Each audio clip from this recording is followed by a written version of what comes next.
Today we're going to be speaking about Maundy Thursday. This is the day before Jesus was crucified. It's also known as Commandment Thursday. And the texts that are the basis for this reflection are taken from the following chapters. Matthew, chapter 26, 17 onwards. Mark, chapter 14, 12 onwards.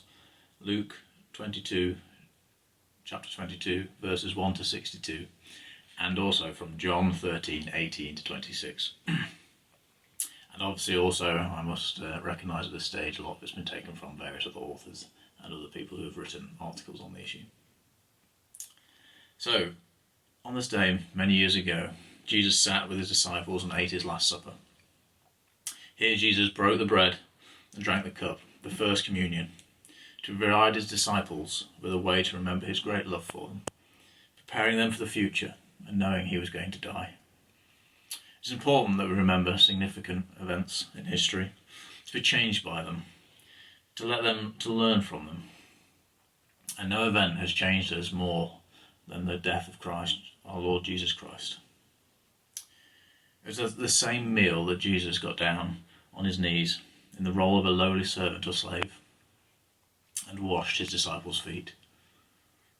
A foretaste of him humbling himself, of cleansing us, and a foretaste of his love as seen on the cross.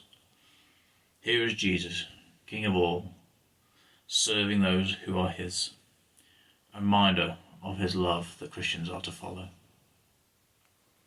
Then on to Gethsemane, where Jesus was tested. He desired to give up the cup and to have it to pass from him. His human nature was frail before what was to come, but where Adam failed in the first garden, Jesus did not. Jesus was strengthened. Jesus did not abandon his mission. His will was to do the will of him who sent him. And so it was that the disciples who could not stay away for him, and they fled as he was arrested. He was betrayed by one of his own and condemned by the religious authorities. Yet Jesus stayed true, and in so doing went on to show the greatest act of love that there has ever been. In the midst of this, Jesus gave the commandment in John 15. As the Father has loved me, so have I loved you. Now remain in my love. If you keep my commands, you will remain in my love, just as I have kept my Father's commands and remain in his love. I have told you this so that my joy may be in you, and that your joy may be complete. My command is this: love each other as I have loved you. And the important part is that as I have loved you.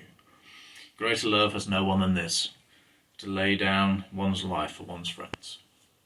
You are my friends if you do what I command. Now I no longer call you servants, because a servant does not know his master's will. Instead, I have called you friends, for everything I have learnt from my Father I have made known to you. You did not choose me, but I chose you and appointed you that you might go and bear fruit that will last, and so that whatever you ask in my name, the Father will give you.